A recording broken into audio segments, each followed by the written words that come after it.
Well, Trump is back in the White House after 4 years. And gee, isn't that something, right? Like day one, he rolls in and signs a bunch of executive orders. Oh wow, the first one? He's renaming the Gulf of Mexico to the American Gulf.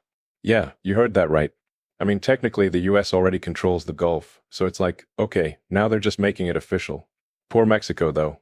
So, next up, Trump goes all in on traditional energy, declaring a national energy emergency. Yup, no more Biden's Green New Deal stuff. So anyway, what's the takeaway here?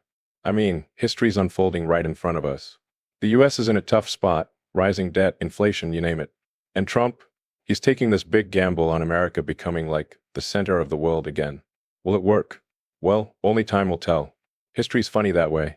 Like one day we're debating tariffs and gender policies, the next we're looking back and going, oh wow, that really set the stage. Oh yeah, Trump's like shaking things up big time. And gee, one of the most dramatic things on his agenda is the whole bringing America back idea. But honestly, you gotta wonder, how sustainable is this? Like, yeah, short-term moves can rally his base, but long-term? Things could get dicey. Take the energy stuff, for example.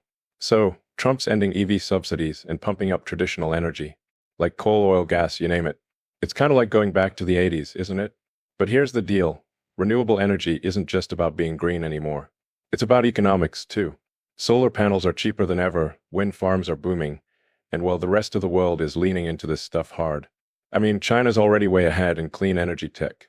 Their renewable energy infrastructure is just like next level. So yeah, Trump's doubling down on fossil fuels, but the world's moving in a different direction. You gotta wonder if America is just gonna get left behind on this one.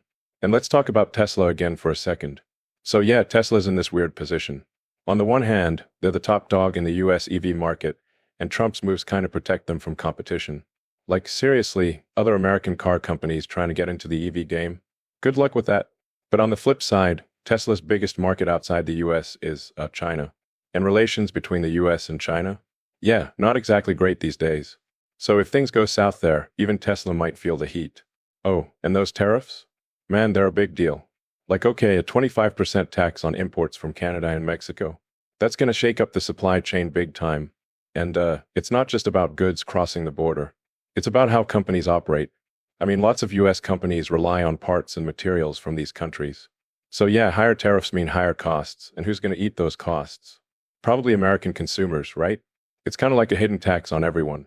But hey, Trump's all about bringing manufacturing back to the US, so maybe that's the play. Still, it's a risky move, especially with inflation already being a problem. Anyway, moving on to immigration. Oh boy, this one's always a hot topic. So Trump's doubling down on border security and trying to cut down on illegal immigration. Like, okay, building walls, deploying troops, and now this thing about ending birthright citizenship? That's huge. The US has always been this place where, like, if you're born here, you're an American, no questions asked. And now Trump's saying, not so fast. It's going to change the game for sure, especially for border states. But yeah, it's also super controversial. Like, you've got people on one side saying, finally, someone's doing something about immigration. And on the other side, people are like, this isn't who we are as a country. It's messy to say the least. And then there's this whole taking back the Panama Canal thing. Like, wow, talk about ambitious. The canal is like this massive symbol of American engineering and power. But trying to take it back now, that's going to ruffle a lot of feathers. I mean, Panama's been in control of the canal for decades, and they're not just going to hand it over, right? So yeah, this could get pretty awkward on the international stage. Oh, and let's not forget Trump's beef with Biden. I mean, this whole investigation thing, it's like a political grudge match. It's honestly like watching a reality TV show. You've got drama, you've got intrigue, it's got everything. But yeah, it's also kind of distracting from the real issues, don't you think? Anyway, back to foreign policy. So Trump's pulling the US out of the WHO and the Paris Climate Agreement. Like, okay, we've seen this before, right? It's classic Trump. He's all about America doing its own thing and not getting tied down by global agreements. But the thing is, these agreements exist for a reason. Like the WHO.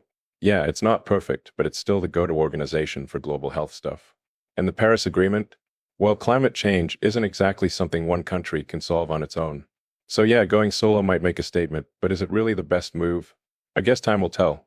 Oh, and about those Capitol rioters. Trump's pardoning 1,500 of them. Like, wow, that's a bold move. I mean, the Capitol riots were, a pretty dark chapter in recent history. And now Trump's basically saying, these guys are heroes. It's definitely going to fire up his base, but gee, it's also going to alienate a lot of people.